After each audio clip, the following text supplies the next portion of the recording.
Welcome back to The Extract. I'm Kyle Meyer. And next to me is well, I'm not going to say Chateauneuf royalty. Of course, she's Chateauneuf royalty, but she's wine royalty. It goes beyond Chateauneuf. The beautiful, awesome, talented Laurence Feraud is sitting next to me today. Laurence, welcome.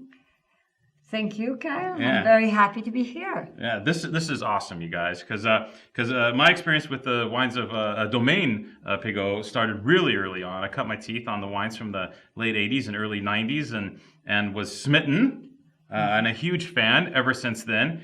And then a lot has happened since the late '80s and early '90s. You've been very busy. Sure. And expanding beyond just the regular, just beyond the realms of Châteauneuf-du-Pape itself, into some new, other exciting areas. Yes, Yeah. yes, that's right. So- I like the area very close to Châteauneuf-du-Pape, surrounded Châteauneuf-du-Pape like Côte-du-Rhône, so Right. of course it was easier. So you had Domaine Pegau, and now we're seeing Chateau Pegau. Yes.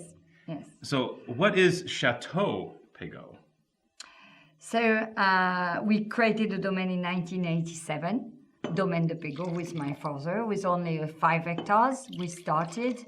Today we have 19.5 hectares in red Châteauneuf-du-Pape and 1.5 hectares in white Châteauneuf-du-Pape. And we extended the domain in Côte-du-Rhône. In 2012, we bought a new estate, and it's only one field.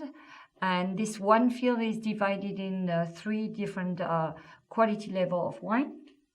So we have the Plan Pégau and the Pink Pégau in Vin de France in this estate. But of course, we could call this estate, new estate, Chateau Pégau, because it's only one field and one vineyard with the Côte-du-Rhône village, and Côte-du-Rhône white is why we could call it Chateau, the AOP Côte-du-Rhône.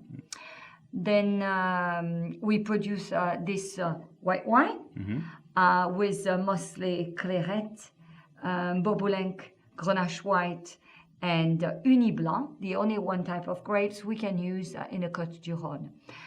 This is very fresh, very lively. 2014 is a great vintage for white rosé, also for some red, but we need to wait an extra aging in the barrels for the red Châteauneuf-du-Pape. So Chateau means, in fact, having a vineyard in one piece of vines. And Domaine is because our vineyard, they are parcel out, is why we could put 2 names, but it's still Pégau. So usually when I do an event, I said Pégau, Domaine, and Chateau, which is exactly the same company. Got it. Okay, so but with Domaine Pegau, as you said, it's mostly Chateauneuf, or it's almost exclusively Châteauneuf-du-Pape now, right? Yes. For the Domaine Pegau. So, and that's sourced from several different areas around Châteauneuf-du-Pape, right? Okay, so you have parcels, because it's a big appellation. It's a big appellation, but everything is situated on the east-southeast, between a triangle of Châteauneuf-du-Pape, Courthézon, and Bédaride, which is that give us average 3 type of soil: stony soil, sandy soil, red clay. And the characteristic of the Grenache, it's very different. It depends where the Grenache is planted. But in these 2 wines, you also have 60% of Grenache. And in this wine as well, 75% of Grenache. So I always like the style of Grenache. This is the king of this area. So it's fantastic. So the Plan Pegau has no vintage on it, right? It's still a non-vintage wine, or are you allowed to put a vintage on it now? What's So the deal the with Plan that? Pégau is a Vin de France, but it's not the point to put a vintage on the Vin de France when we want to have a high quality of Vin de France. It's better to have the opportunity, the flexibility to mix the different type of grapes. But even if it's mostly Grenache, we can blend. We blend with our vineyard situated outside of any AOP. Which is Grenache, of course, Syrah, Carignan, Merlot, and then we play with that different type of grapes. We play play also with the different vintages. We don't talk on this wine about terroir. We talk about a style, which is more like a little brother of Châteauneuf-du-Pape, Domaine de Pégau. We age also in an old barrique. Okay. And we blend the three vintages. So you can feel some, spiciness, great length. It's quite a sophisticated red wine. No, I love this stuff. It's been the secret weapon in the Pegau arsenal for a long time. For a long time, but today we can play even more because we have now 19 hectares of Plan Pegau.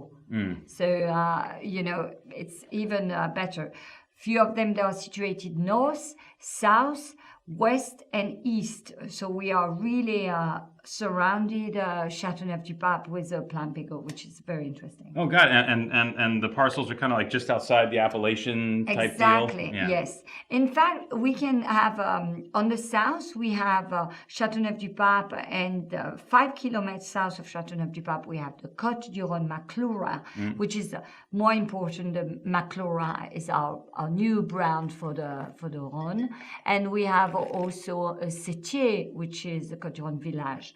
So both, they have a quite high standard of level, made in a very traditional way of the red wine we make at Domaine de Pégau as well. So you can find a link in each wine. So this is very important. It's like a signature. It's like an identity of Domaine de Pégau or Chateau Pégau. God, the Plan Pegau is great.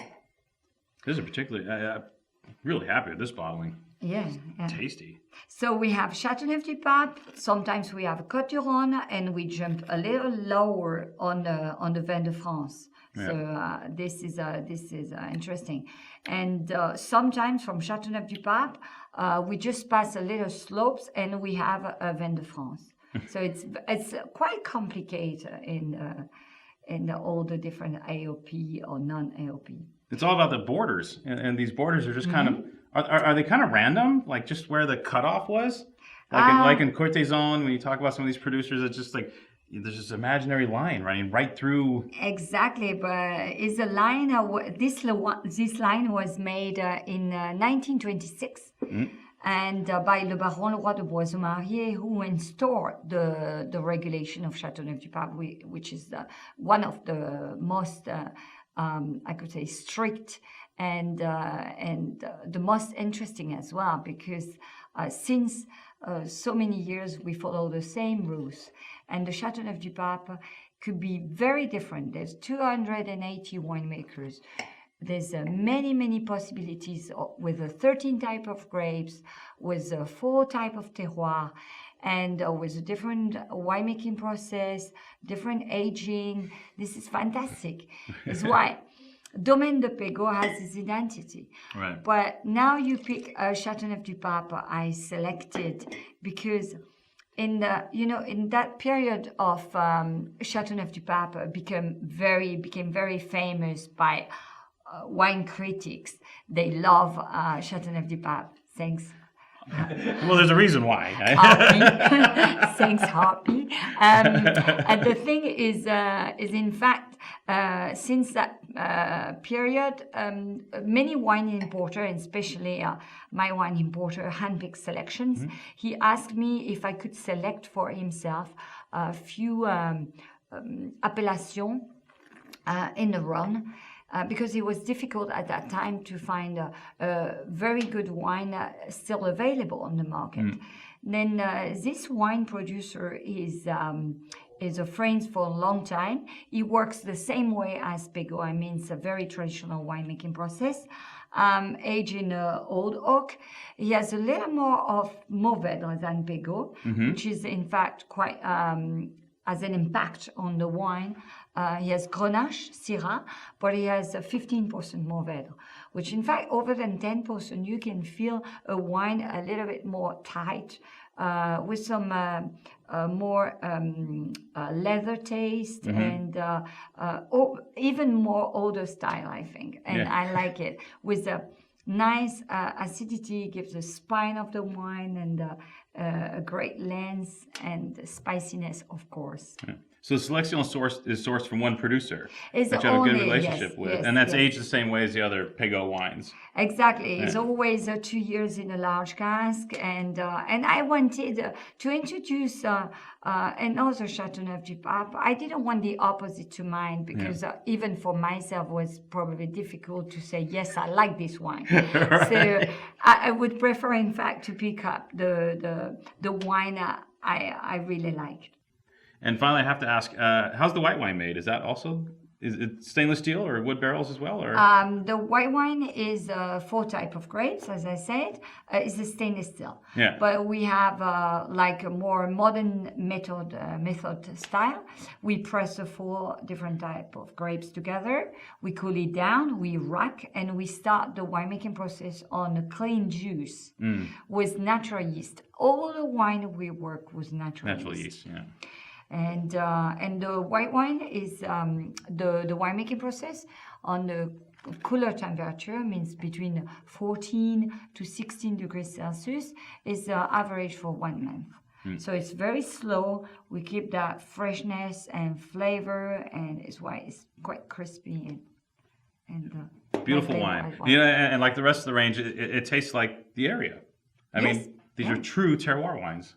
Yes, it's terroir and type of grapes. Yeah. And I like it. I like something authentic and tradition and true. Like me. I'm true. Well, that was kick-ass. Laurence, thanks for coming today. We It really was a appreciate the pleasure. time. But you only pour some wine for me. No, yeah, no. I have to drink it, maybe. Cheers. Cheers.